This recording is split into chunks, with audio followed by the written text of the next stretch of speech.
The morning you wake up and realize someone has become essential to your existence arrives without ceremony. There is no dramatic music, no cinematic revelation, just the quiet recognition that your mind returns to them like a compass seeking north. You are scrolling through your phone and pause at their name. You are making coffee and wonder if they have eaten breakfast. You are walking to work and see something mundane, a particular shade of blue, a specific type of flower, a dog that resembles one they mentioned weeks ago, and your first instinct is to share it with them. This is not obsession. This is not the manufactured intensity of infatuation that burns bright and dies quickly. This is something deeper, something that psychology has spent decades trying to map and measure, something that your body and brain recognize long before your conscious mind accepts it. When you meet someone you are genuinely meant to be with, your nervous system responds in ways that differ fundamentally from ordinary attraction. The sympathetic nervous system, which governs your fight-or-flight response, remains surprisingly calm in their presence. Yes, there may be butterflies initially, that flutter of excitement that comes with novelty and possibility. But underneath that surface excitement lies a deeper physiological calm, a sense of safety that your body registers before your mind can articulate it. Your cortisol levels, the hormones associated with stress, actually decrease when you are near them. Your heart rate variability, a measure of how adaptable your nervous system is to stress, improves. You sleep better after spending time with them, not because of physical exhaustion, but because your brain has registered their presence as a signal of security. This is not something you can fake or force. Your autonomic nervous system is millions of years old, evolved to detect genuine safety versus performed safety, and it knows the difference. The silence between you feels like conversation. This is one of the most reliable indicators that psychology offers for deep compatibility. When two people are genuinely aligned, comfortable silence does not trigger anxiety or the desperate need to fill space with words. You can sit in the same room, occupied with separate activities, and feel connected rather than isolated. Research in interpersonal neurobiology shows that securely attached individuals can maintain a sense of connection even in the absence of active communication. Their nervous systems remain in a state called co-regulation, where each person's physiological state positively influences the others, creating a stable baseline of calm. You do not need constant validation of their attention because their presence itself is validating. You do not interpret their quietness as distance because you can feel the invisible thread that connects you even in silence. This is extraordinarily rare. Most relationships are built on performance, on the constant production of engagement to ward off anxiety. When you find someone where silence feels like intimacy rather than absence, your psychology is telling you something crucial. They remember the details you mention in passing, not the grand declarations or the carefully curated stories you tell to impress, but the throwaway comments, the small observations, the vulnerable admissions you made without thinking. You mentioned once that you dislike a particular texture of fabric, and 6 months later they buy you a gift that carefully avoids that texture. You told them about a book you read as a child, and they track down a used copy because they want to understand that part of you. You mentioned feeling anxious in crowds, and they instinctively position themselves in ways that create buffer space for you in public settings. This is not about having a good memory. This is about where someone directs their attention. Cognitive psychology tells us that attention is the most finite resource humans possess. We are bombarded with millions of bits of sensory information every second, and the brain filters ruthlessly, keeping only what matters. When someone consistently notices and retains the details of your inner world, their brain has categorized you as fundamentally important. They are not trying to remember.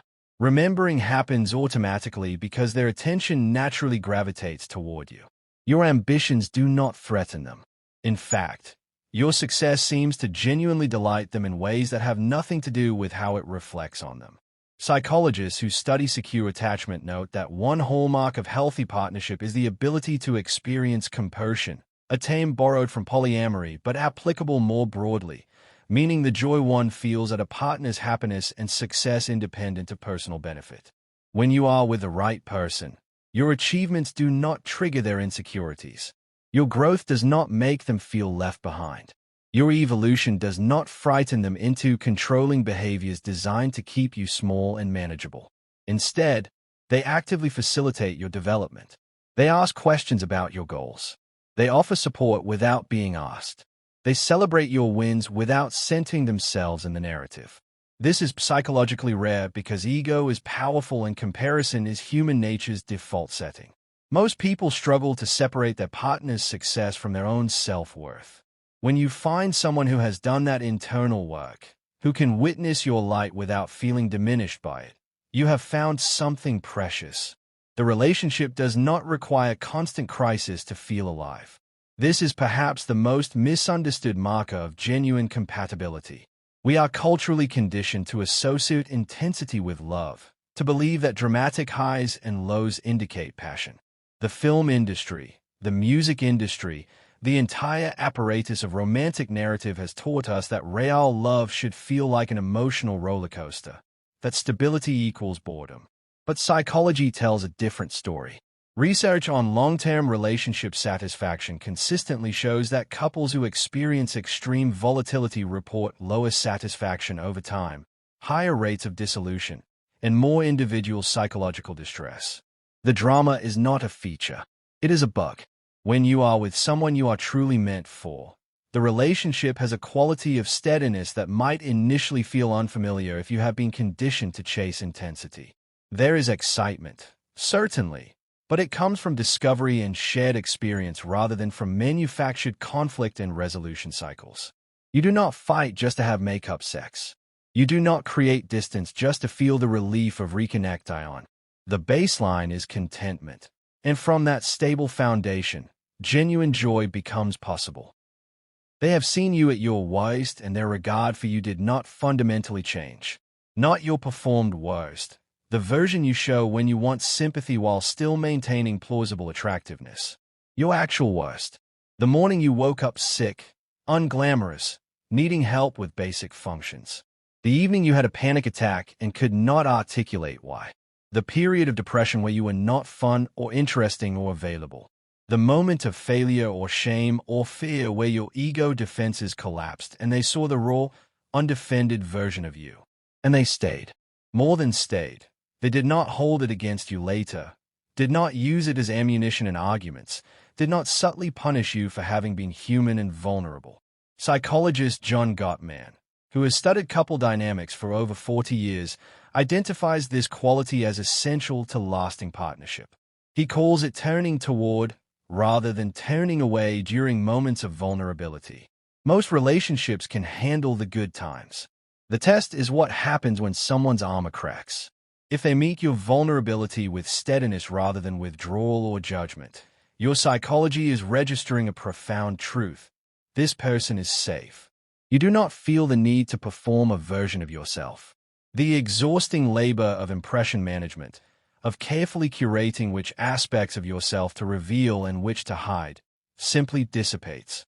You can be pedantic about your niche interest without fear of boring them. You can be silly in ways that would seem childish to others. You can express opinions that are still forming, half-baked thoughts that you are working through out loud, without fear that every word will be used to judge your intelligence or worth. Sociologist Irving Goffman described social life as performance, arguing that we all maintain different faces for different audiences.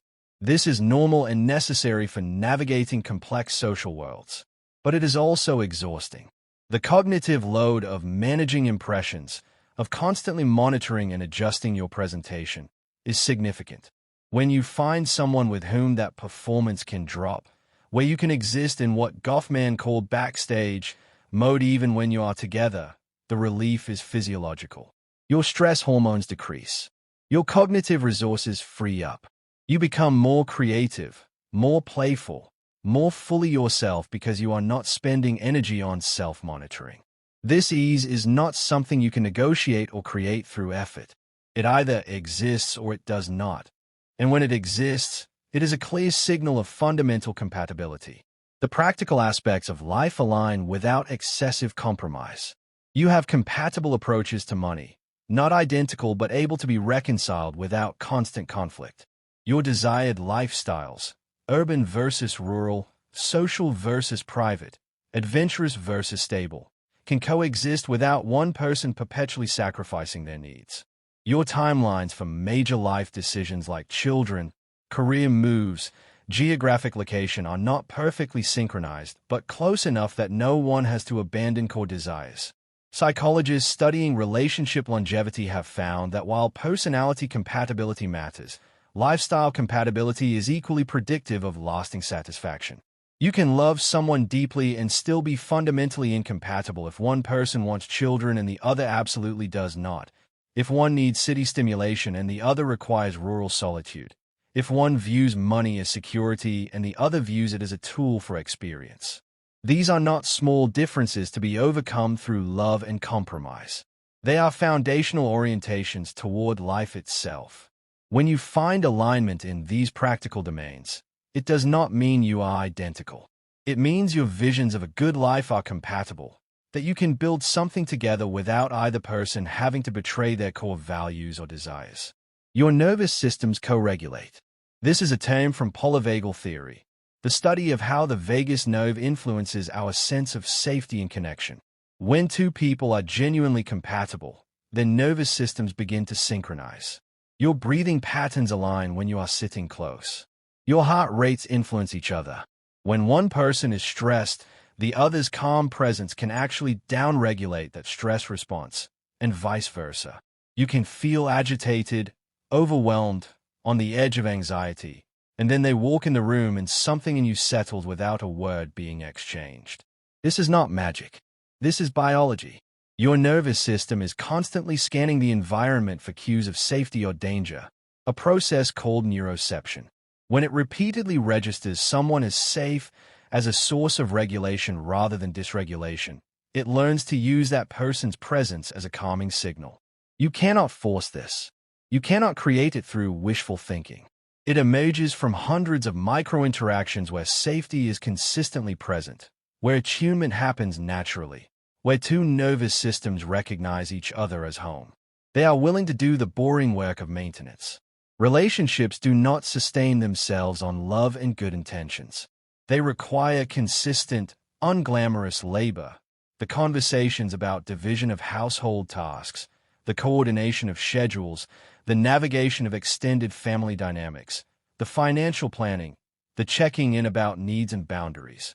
When you are with someone you are meant for, they do not resist this work.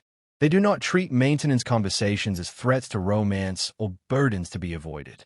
They understand that the foundation of intimacy is built through 1,000 small acts of attention and care. Research on relationship satisfaction shows that couples who successfully navigate daily logistics report higher satisfaction than those who avoid practical discussions in favor of maintaining a romantic fantasy. The willingness to do boring work together is actually profound. It says, I'm invested in the infrastructure of our life, not just the emotional highlights. I understand that love is a verb, not just a feeling. I'm willing to show up for the unglamorous parts because this matters to me. You can fight without the relationship feeling threatened. Conflict does not spiral into existential questioning of the entire partnership. You can be angry with them, frustrated, hurt, and still trust that the foundation remains solid. You can say difficult things without fearing abandonment. You can disagree strongly without either person reaching for relationship-ending threats. Psychologists distinguish between productive conflict and destructive conflict. Productive conflict addresses specific issues, allows both people to feel heard, moves toward resolution or at least understanding, and does not attack the fundamental worth of either person. Destructive conflict involves contempt, defensiveness, stonewalling, and criticism of character rather than behavior. When you are with the right person, you naturally gravitate toward productive patterns. Not because you are perfect or never make mistakes, but because the underlying respect and commitment create a container strong enough to hold disagreement. You trust that you can be in conflict and still be in relationship. That security allows for honesty, for working through difficult issues rather than avoiding them or letting them fester into resentment. Time with them does not drain your social energy. Even introverts, who typically need solitude to recharge, often find that time with the right person is restorative rather than depleting. This is because genuine compatibility creates a space where you do not have to perform, manage impressions, or maintain social niceties that require cognitive effort. You can be together in ways that feel more like quality solitude than conventional socializing. Your brain is not working to interpret subtext, anticipate needs that will not be voiced, or navigate the complex dance of managing someone else's emotions while suppressing your own. Instead, there is a quality of ease that allows your nervous system to rest even in companionship. This is biochemically measurable. Your oxytocin levels rise, promoting bonding and calm. Your cortisol levels drop. Your parasympathetic nervous system, responsible for rest and restoration, can activate even in their presence. You are together and restored rather than together and depleted.